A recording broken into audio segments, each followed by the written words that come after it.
welcome back everybody to another episode of DGS, and probably the last episode of DGS. So, this is the last Randst magazine episode, episode 8, and this is, obviously has something with Baroque. And the only thing with Baroque, funny enough, so let's get started. I'm kinda sad these don't exist in the... I mean, we have the asinine episodes of DGS too, but... it's just not the same with these. I like these little snippets of, like, just daily life for everybody. Okay. It's an unspecified day, unspecified time at the Old Bailey Supreme Court. With no jurors. Okay. We're already off to an interesting start. We will now begin the trial of Mr. Sherlock Holmes. For the most mysterious murder. Are both sides prepared? Yes, the defense is ready. The prosecution is ready. Very well. We will now hear the facts of the case. The murder occurred in the middle of the night 2 days previously, just after the continual snow had stopped. The scene of the crime was the defendant's, Mr. Sherlock Holmes' home. Holmes. Huh? That famous room. 221B Baker Street, you mean? It seems that it was in that famous room that this vicious murder took place. Yes, sir. That's exactly right. The victim, Madame Rosie, was found dead on a sofa in that room. What? But it isn't known for certain whether the victim was killed in Holmes-san's room. After all, during the brief amount of time that Holmes-san wasn't in his room, Madame Rosie removed herself from Holmes-san's residence. Removed herself? The victim did? Yeah. There's only one door that connects my room to the kitchen. But I went to make tea, and when I got back, there was no one left in the room. There was no one? Well, normally my roommate Iris would have been around somewhere. But she'd been invited to a meeting of academics being held in the city that day and wasn't there. But to say that she removed herself seems like a bit of an exaggeration. Surely, the victim, the madam, must have simply left the room through the door. Incidentally, the defendant's room has been locked from the inside. And it was. Therefore, I can say with certainty that there was no possibility that she left through the door. In that case, yes, Madame Rosie must have opened the window and snuck... While it's true that the window was unlocked and found slightly ajar... Right, there was no sign of disturbances in the snow that had accumulated outside that window. How could the victim have left the premises without leaving so much as a single footprint? Madame Rosie suddenly removed herself from the room shortly before she was killed. In any case, she suddenly vanished. I was concerned. So, I called you down from your attic room and we rushed to the yard together by carriage. Yes, Holmes-san called me and I had a look around the room too, but... As Holmes-san says, there was no one else in his room. And when we arrived at the yard, we happened to run into this fellow, Detective Gregson. I just returned from a business trip and was on my way to my office. We explained the situation to you and all three of us raced back to Baker Street together as quickly as we could.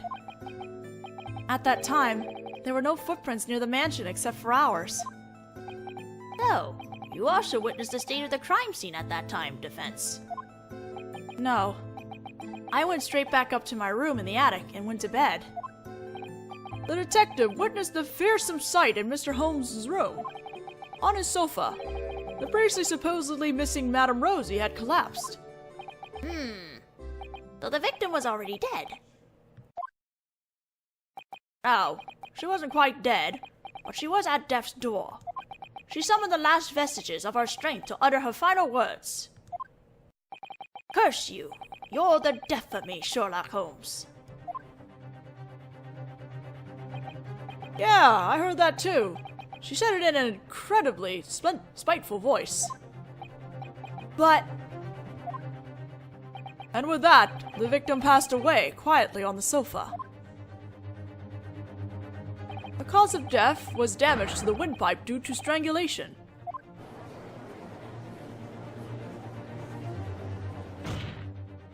Defendant, do you disagree with anything in Detective Gregson's testimony?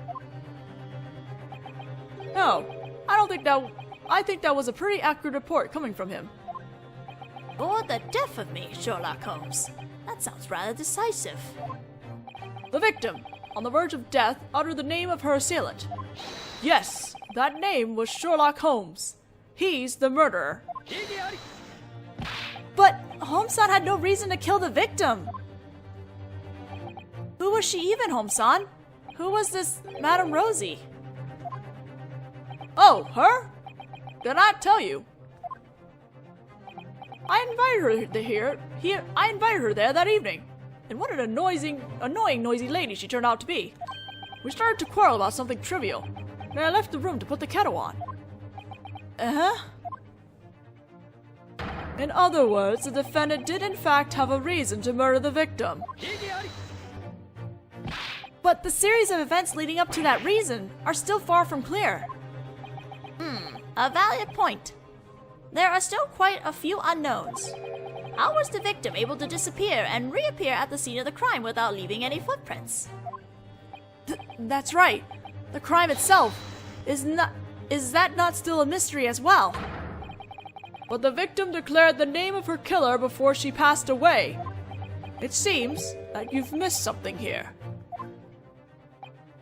Missed something? What? The man there, the self-proclaimed great detective, never hesitates to declare the following on a regular basis. There's no such thing as an impossible crime, nor mystery that I cannot solve.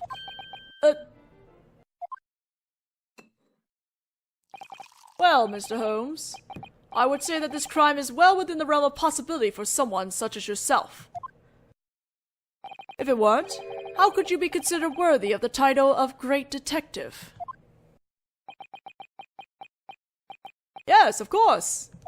For me, the greatest detective of this century, anything I put my mind to is possible. Holmes-san, do you realize what you just said?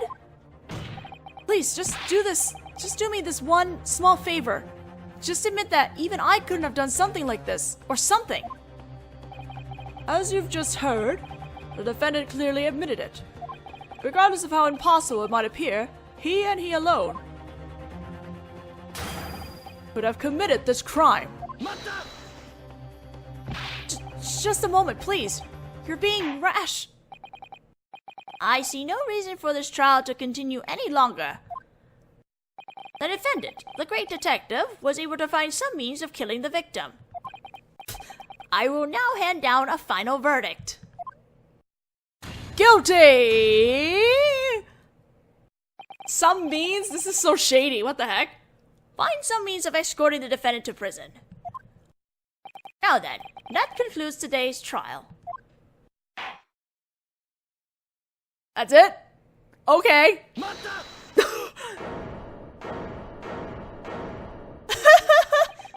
Please, wait, Your Honor. There must be someone besides this great detective who knows the secret behind how this crime was committed. What? It would seem that you finally realize this obvious fact, Mr. Naruhodō. What do you mean, detective? Naturally, the person who knows the secret behind this case is the real killer. Isn't that right, junior detective? Well, yeah, but... No way. Are you trying to tell us that you know exactly what went on that night? There's nothing to know. There was never a single mystery in this case to begin with. Joint reasoning music in court. It seems that the detective there doesn't have a proper understanding of this case. Which of us is it really who doesn't understand, little Reapy of Old Bailey? In that case, why don't you give us your answer? We've heard that just before the incident, the victim suddenly removed herself from your room. Where on earth did the victim vanish to, and how did she do it? Isn't it obvious? She went through the window. It was open a little after all. But your room is on the second floor, and there were no footprints in the snow beyond the window. I can think of several ways she could have done it without leaving any footprints. Like, how, for example? For example, let's see. What if she flew? Ridiculous. Then, just where do you propose that the victim flew off to? That hardly requires much thought. Naturally, she went to where her true killer was. Madame Rosie left her room and got herself killed. Left my room? Rather unfortunate, don't you think? Flying to her own death like that. Have you forgotten? Madame Rosie's body was discovered in your room. And that's obviously because the real killer put it there. But how? There still weren't any footprints left in the snow. And no one entered that room except for us. And Gregson. That's where you're wrong. There was one other, remember? There was someone on the night of the murder who could have carried her body to my room. What? And just who on earth was that? That person was someone who openly entered the scene of the crime without ever having been suspected. Openly? You don't mean... Indeed. The very person to arrive on the scene of the crime after we reported the incident to the yard. Junior Detective Gregson.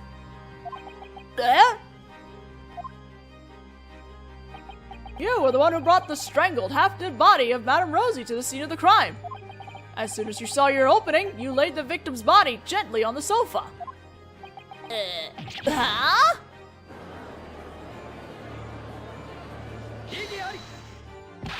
But we all returned to the scene of the crime together that night. How on earth do you propose that the detective carried her body? Oh, honestly, another question that requires no thought. The junior detective here is always wearing that coat of his. All he had to do was sneak her in his pocket. What? Is this like the baby in the carriage again from case 2?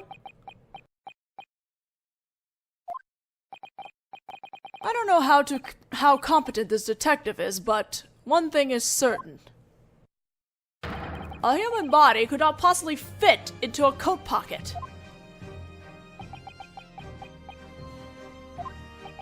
It seems that you lot are harboring under one major false assumption. She's not a person? And what would that be? Madame Rosie isn't human. Eh? Home, son? What is it, Mr. Naruhodō? Don't what is it me? Just who the heck is Madame Rosie? That should go without saying. She's a parrot! Ah! And here we all thought we got away from the parrot jokes. An incredibly cheeky parrot at that. A parrot? Quite a chatterbox, that one.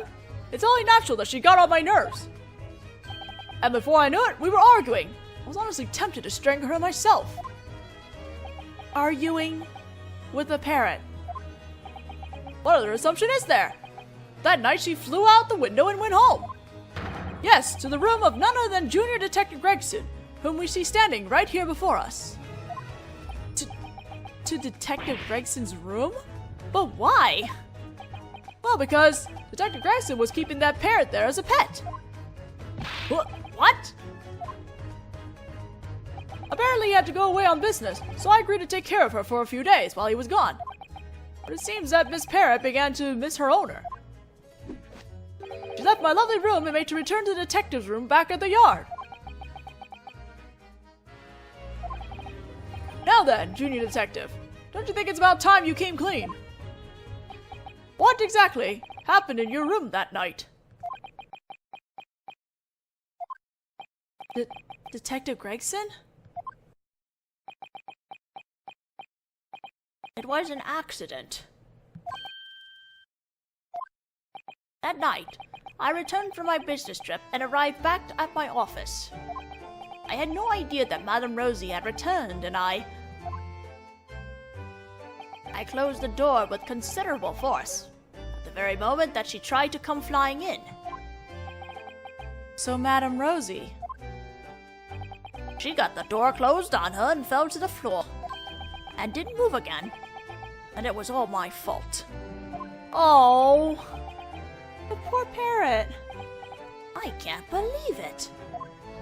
Well, I had to do something, and just as I thought that, you lot showed up saying that there'd been an incident.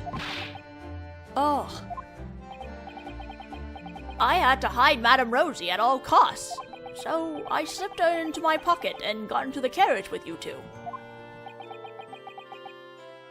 Damn, Gregson. That's dirty and nasty coming from you. But what possessed you to do such a... It was because of Master Vortex. Huh? Chief Magistrate Vortex? The Chief Magistrate asked me to take care of that parrot. It had been living in his office with his doves, but apparently recently the doves started picking on her. The past half year I've been taking care of her in my office. Is that so? If any accident were to befall Madame Rosie, I have to work the rest of my life with no pay and no vacation. That's what I thought. That's why I...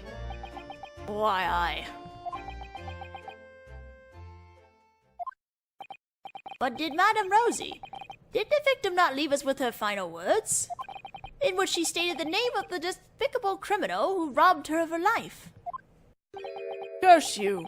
You're the death of me, Sherlock Holmes. Yes, exactly! Don't you think that was an awfully harsh thing to say, folks? In other words, those were your hidden sentiments. Ugh.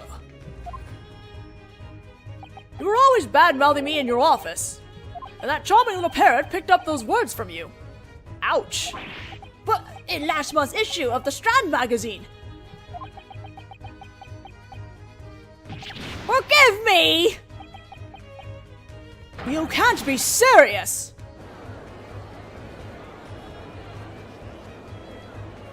What the fuck is this case?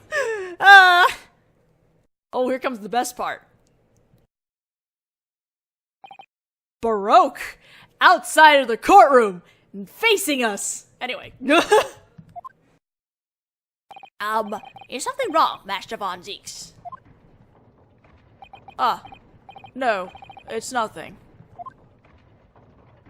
I seem to have passed out on my feet. Well, it's perfectly understandable. We've already been waiting 3 hours, after all. 3 hours?! I was summoned to give my report on the incident that took place at Mr. Hatch's pawn shop, but I wonder if I'll actually be granted an audience with the Chief Magistrate today. Come to think of it, Detective, whatever happened to that bird? Huh? You mean Madame Rosie? Somehow she was able to be revived. When I brought her back to this office earlier, on Master Vortex orders. I hope she managed to get on somehow with the doves this time. Came as quite a shock to hear that she'd been closed in a door. But for a while there, I was under the impression that she was human. My apologies. Master Vortex was the one who named her. Hello, folks. Pardon the wait.